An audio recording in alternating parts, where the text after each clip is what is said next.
Is this increase in VAT from Jan 2024 too much of a burden on the people given that they're already facing a rise in cost of living? I would say that yes, it is a burden. The people have gone through a lot. I mean, the poverty rate has gone from the number of people going into poverty or being in poverty has gone from 3 million to 7 million. There is a lot of suffering. A rise in VAT would also be a sort of a, in my opinion, unfair because it is still indirect taxation. So here again, our ratio, direct to indirect ratio, is still, as the minister says, trying to get it to 30 to 70%. What I mean is, you see, indirect taxation like VAT and others, somebody who is from a poorer background and a richer background, they sometimes tend to pay almost the same amount as they consume most of the products, like on a similar scale. But Sri Lanka has had a history of low direct taxation. Like, for example, if you look at personal income taxes, there's only 300,000 filed, and out of them active only 60,000. So which is a very, very low amount for a population of 22 million.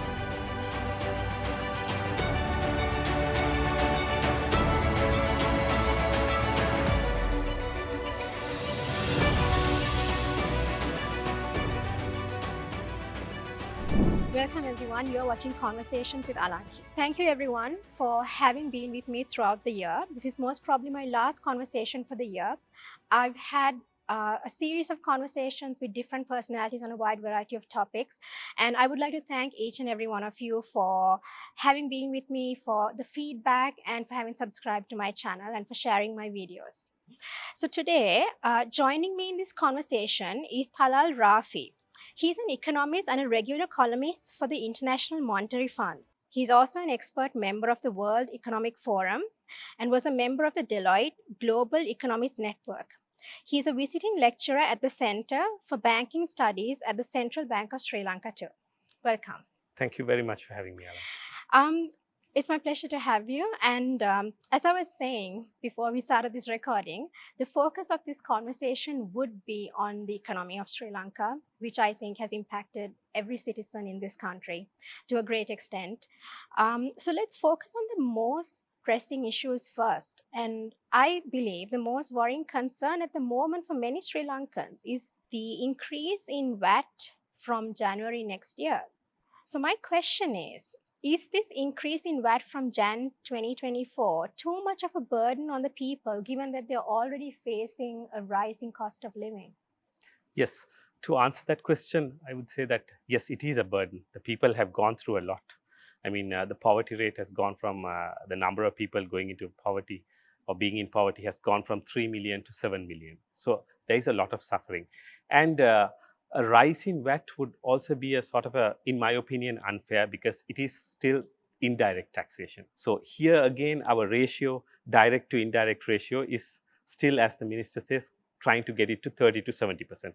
What I mean is, you see, indirect taxation like VAT and others, somebody who is from a poorer background and a richer background, they sometimes tend to pay almost the same amount as they consume most of the products, like on a similar scale.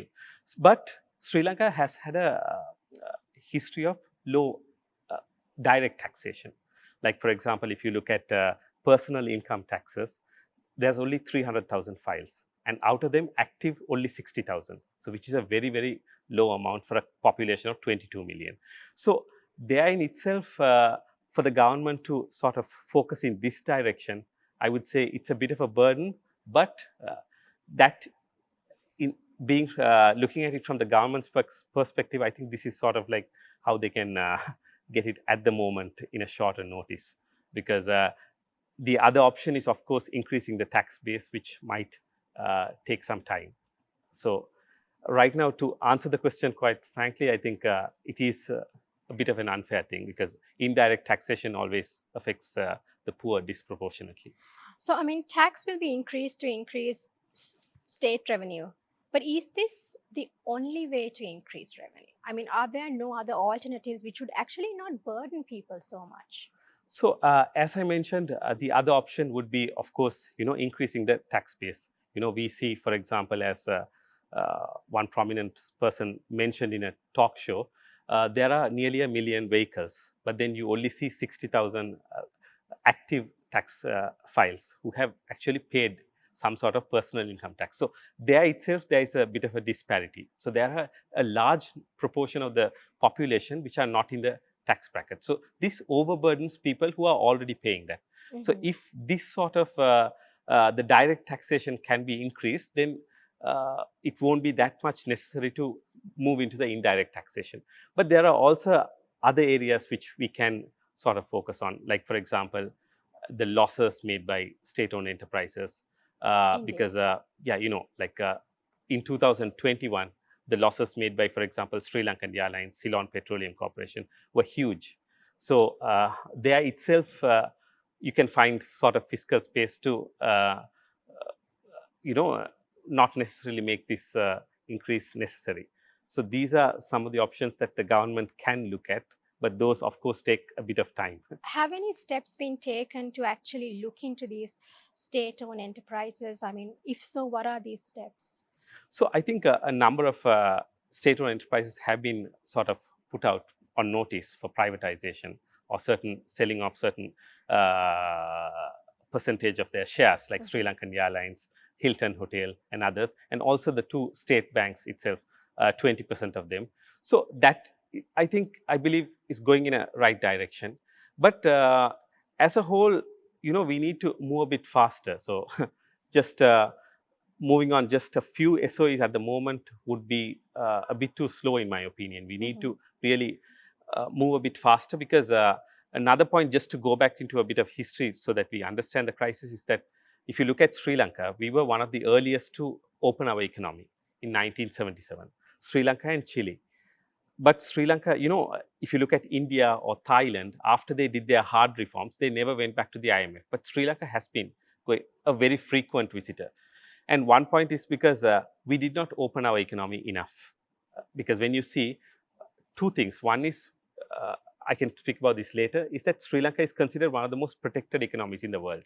So you can't really say President J.R. Jayawardena opened the economy in 1977 and at the same time call yourself the most protected economy. So much of trade barriers. But at the same time, coming on to the SOEs, in 1977, though we sort of liberalized our economy, we still left over 500 state-owned enterprises. Usually when an economy is liberalized, there is a large-scale amount of a lot privatization that happens, because it's not just about the burden, but it's also that when you call yourself a liberal economy, but at the same time you have, out of the 500, over 100 have commercial interests. So that is like the government, which is the policymaker and the regulator itself, is directly involved in commercial SOEs that are competing with the private sector. Like for example, hotels, Hilton Hotels, or insurance, banking. So here there is a lot of, or even supermarkets, Satosa. So there is competition with the private sector. So this sort of like, you can't really call this a liberal free market economy, because it's just on one thing, it sort of disincentivizes investors from coming in, because when the government itself is a competitor, and when literally all these years the SOEs have been getting almost a blank check from the treasury to run. Private sector don't have that. I mean, they have to mortgage whatever they have, or borrow, or go out to the stock market to get money, and then that's how they build up their companies. So here you find these state-owned enterprises which have sort of unlimited government backing coming and competing with them. So this sort of distorts the market, in my view. So here again, not only to increase government revenues, but also in sort of provide a more liberal economy which can grow faster. I think it's time to not just privatize all. I believe that there are a number of SOEs, government institutions, that should be owned by the government, like education, health, and others. But there are certain things. I'm talking about privatization of entities with commercial interests, like hotels, like airlines. I mean, these are things which the private sector can play a larger role in. There are, however, state-owned enterprises which are loss-making. What steps do you think should be taken? So, first of all, state-owned enterprises, I mean, we have to go through a restructuring mode, because they're in many cases sometimes overstaffed, making huge losses with large debts. So in order to even privatize them, they have to be made ready.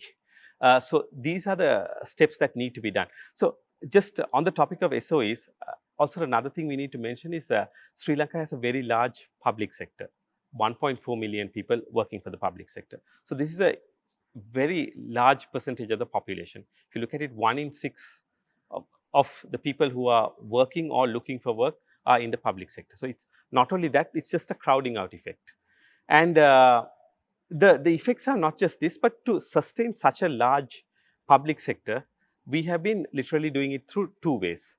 Uh, like just to speak about Sri Lanka, in the last 75 years, we have only been able to have a primary budget surplus in 4 times, only 4 times in 75 years. So by primary budget surplus, I mean revenue minus expenditure minus the interest payments. So even if we take the interest payments out, interest payments is right now taking up 65% of government revenue. So even if you take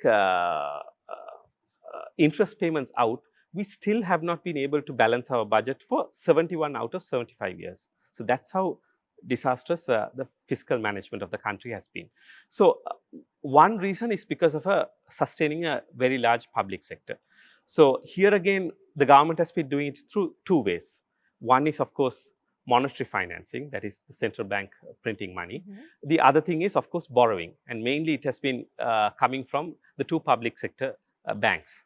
So here again, there has been a sort of a crowding out effect. So that means when the government itself is borrowing so much money from the public banks, it means that the banks don't have enough to give to the private sector. If you look at the year 2000, about 80% of the state bank lending was going to the private sector. Now it's come down to 50%. I mean, half of it is going to sustaining the government. So that is the issue we have. But at the same time, I'm not saying that the state-owned enterprises or people working in the public sector are not doing a good job. Some of them are amazing. But it's just that when you have such a large public service, it's that even the people who are doing a good job are not paid enough. So sort of like coming from I mean, everybody has to look at their own needs at the end. So very highly talented people either move to the private sector or move abroad. So this means this is sort of having an effect on the quality of the public sector as well. So what I mean is, you know, if you're going to downsize it, of course, we have to also increase the salaries of the people who are doing well and the downsized public sector. So that is a must, because if you look at a country such as Singapore, some of the people who are managing state-owned enterprises are paid even higher than the private sector. And in the stock market, those companies are doing much better. So here again, that is also an example. But you need to have proper institutions in order to do that. Of course, I mean, we can also argue that, you know, why can't we do it here? But culture matters. A lot of, like, for example, a book by MIT professor on economics that was quite famous in the economic sphere. It says that after studying so many countries, we find that the main reason why countries don't develop is because they lack strong institutions. Like just to give an example, for example, the whole idea of the country, the first step, I wouldn't really blame the entire blame on the previous government, but the first step was the tax cuts in 2019. So that sort of led us to being downgraded by the international credit agencies, which shut us out of international capital markets. We couldn't borrow, we used our reserves. So that was the whole story. But the same thing was tried out by Liz Truss, the former British Prime Minister. But there, they had strong institutions. They prevented the Prime Minister from doing that. In Sri Lanka, there weren't strong institutions to stand up to the president. So this is an example of what I mean by strong institutions we need, like very strong independent central bank, a very strong independent inland revenue, so customs. So we need people to like independent, but who are accountable at the same time, to stand up and make the right decisions with the interest of the country in front. I mean, Talal, if you look back, there were countries that would look up to Sri Lanka. Yes. Sri Lanka was a country that impressed other countries, but we have not really progressed over the years in our recent history. In your view, what is the reason for this? So just to give a background, in 1948, I think we were one of the best economies in Asia. Some say even the second best. And we were considered the Switzerland of Asia. So Sri Lanka's situation has been, it's just gone downwards. One reason is, of course, populist policies. We've had a number of governments coming in and promising things, salary increases, free things, freebies, what you call in Mm-hmm. India. So this has been one idea. It's just like uh, an example of somebody the past generations, our great grandparents, our grandparents have been just, you know, living beyond their means, meaning borrowing from the future generations to fulfill their needs. And right now, I think it's time to pay. So that is one reason. The other thing is, of course, just to give an example of Argentina. Argentina is a similar story to Sri Lanka. So I recently wrote for a monetary policy think tank on this. Uh, One way why Argentina's economy got, I would say, went into a downward spiral was that they followed the policy of import substitution. You see, in the early 1900s, Argentina was the fifth largest economy in the world. And at that rate, some say they were going to even perform better than the US economy. But in the 1950s, there was this thing they followed called import substitution by then their famous economist, Raul Prebisch. So, what his ideas not just influenced Argentina, but Latin American countries. The idea was, let's put tariffs so that our own industries can grow and Mm-hmm. we'll try to be self-sufficient and produce everything within our borders. So obviously then you don't have the sort of comparative advantage that other countries would have. Like for example, it wouldn't be ideal for Sri Lanka to shut its borders and try to produce a phone on its own when you can get something cheaper from China. Indeed. So what Argentina did was they focused too much on trying to produce everything. So their agricultural sector, which was performing very well, got neglected. Then they didn't focus much on copper. Chile used copper to rise up. So these things were neglected, and then they went into a downward spiral because of the import substitution policies. But the person who advocated for this itself uh, later came to regret this. But still, I think the policies were followed by a large number of countries, including India, Sri Lanka. We tried it fully in the 1970s under former Prime Minister Srima Bandaranaike. But I feel that after the mid 2000s, also we sort of looked into that direction, sort of looking inward, like Mm-hmm. trying to be self-sufficient, trying to produce whatever the investments were used to build large, tall buildings, but not focus towards the tradable sectors. But what is one thing that is very surprising is that in 1977, when we opened our economy, our non-tradable sector was just 56%. But now, I mean, it should have gone down, but now it's come up to 75%. So it's sort of like gone the other way around. So this was actually not going to be a question, but now that you tell me about all of this, looking inwards, I mean, and having and making policies which are just popular. Um, don't you think this is something that every government has been doing? Yes. So this has been something that most governments have been doing from the past, because that is one way to get elected. So to be very frank, when people ask me, the politicians, for the past 75 years, the 225 had done this, I'm being frank and saying that, the politicians made these promises because that's what the people wanted. So it's like the board making decisions because that's what the shareholders wanted. So it's like they voted for, rice from the moon or free fertilizer or a 10,000 rupee salary increase. So this is what actually the people wanted. But I wouldn't really blame them because most of them didn't know the consequences. But this is what it has led to, the situation where we are in. So it was just, when you mean by populist policies, just unsustainable.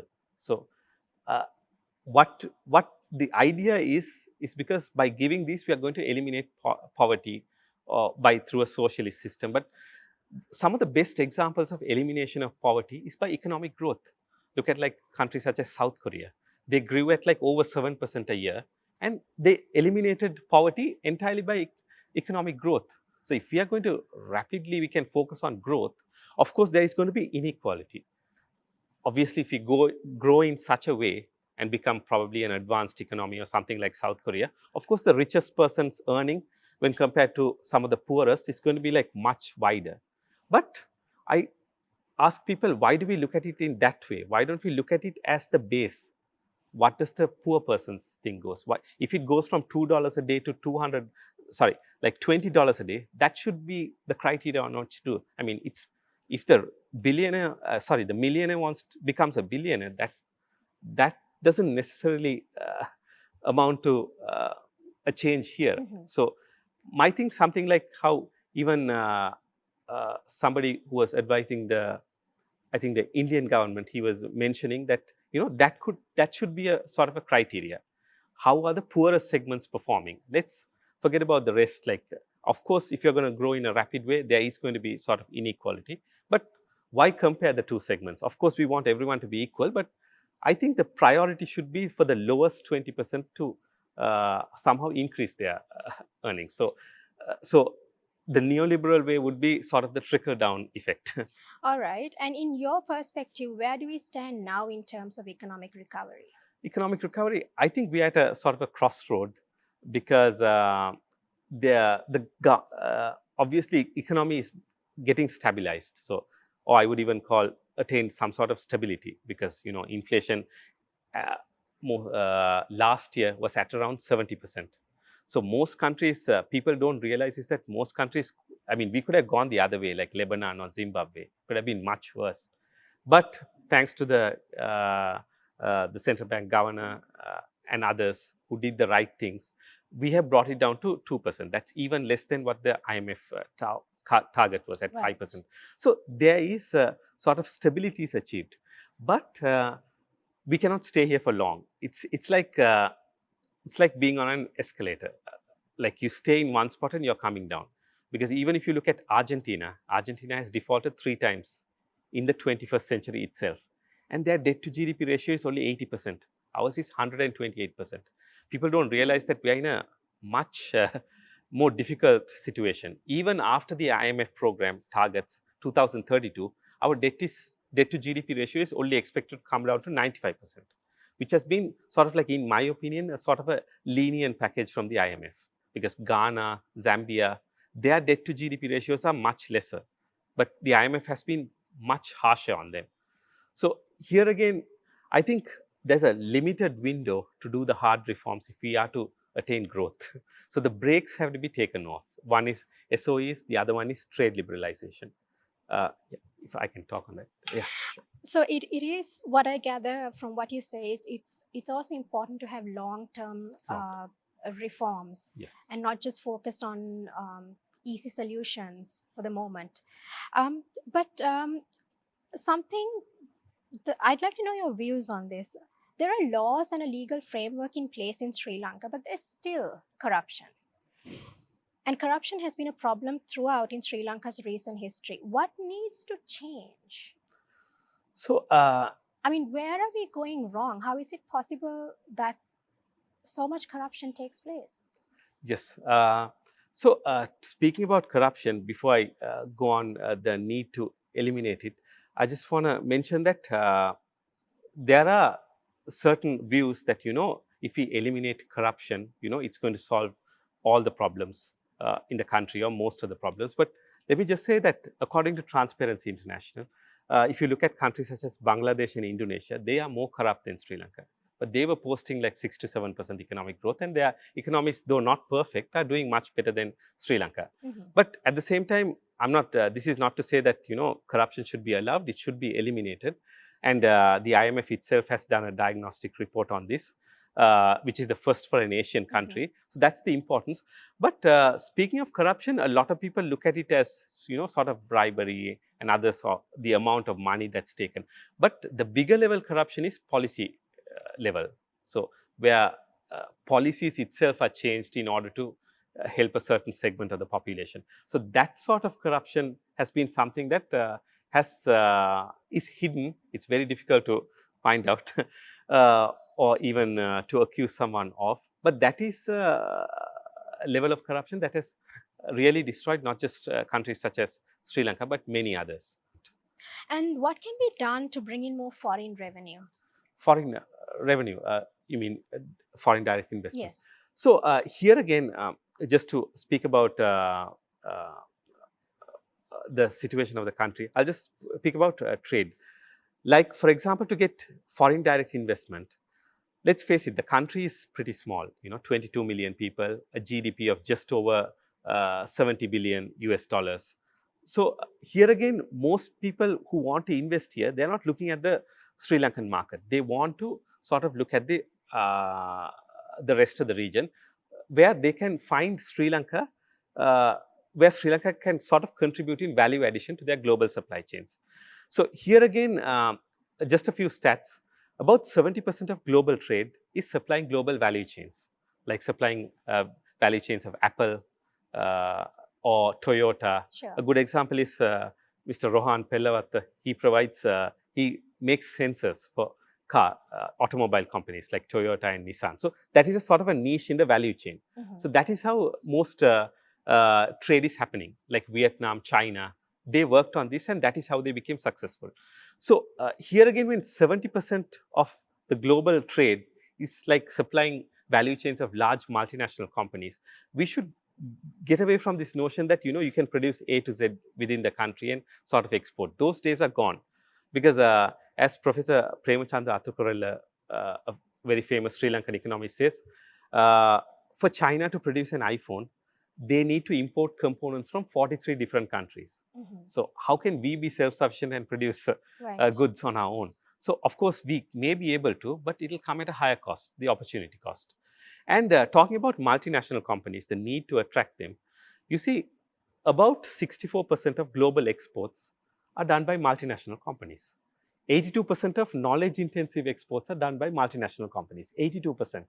So that's a huge amount. So even if you look at Vietnam, Vietnam is seen as uh, the poster boy in the economic circles right now because of their rapid growth in exports.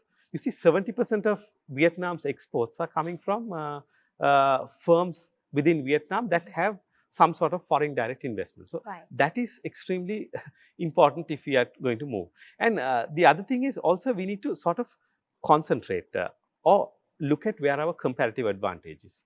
If you look at trade, 40% of global trade is concentrated trade. That is, the products are only made by 3 or less countries. Like soybean is made by Brazil or US to a large extent, semiconductors by Taiwan. If you look at Costa Rica, which is very similar to Sri Lanka, they are focusing on medical equipment. So if you find a niche, sort of like in the global trade, and if you can get large companies and concentrate on that, that will be one means of attracting foreign direct investment, because people would want to. And the other point is, of course, free trade agreements. You see, Chile and Sri Lanka opened their economies at the same time. Uh, they were among the first from the developing world to open their economies. But Chile right now has a GDP per capita of 16,000 US dollars. It's a developed economy. We are at $3,200, almost 1/5 of their GDP capita. Chile has 46 trade agreements, 46. Sri Lanka has 3, the FTAs. So here again, that's the thing. Like we have, by not opening ourselves to the world, and if you look at trade facilitation, the ease with which you can import and export, we rank even worse than least developed countries. So those are some of the issues. So we need to have a robust place where we can import and export rapidly. Vietnam Right. has a export to GDP ratio of over 100%, but the import to GDP ratio is also very high. Same with Switzerland, Singapore. So we can't like say we don't want to import but only export. That doesn't work. Sure. And finally, I think our audience would like to know, what does the near future look like for Sri Lanka? So the near future, I think, in my opinion, it a lot depends on the presidential elections or the parliamentary elections and what sort of government that's going to come in. Because right now we have achieved some sort of macroeconomic stability, but it's not like those days. We achieve stability and then we say no to, we walk out of an IMF program. This time it's different, because one is we have gone as a bankrupt nation, and a lot of other countries may take some sort of a hit on what Right. they have lent. So they're going to make sure that we are going to toe the line. But even after that, if we are going to sort of walk away from the IMF program, disregarding all this, the next time we default or anything, nobody's going to show mercy on us. So this is literally your last chance. And even the president, I think, has said, like, if there is any alternative to the IMF program, please show. But in my opinion, there is no alternative because our debt is too high.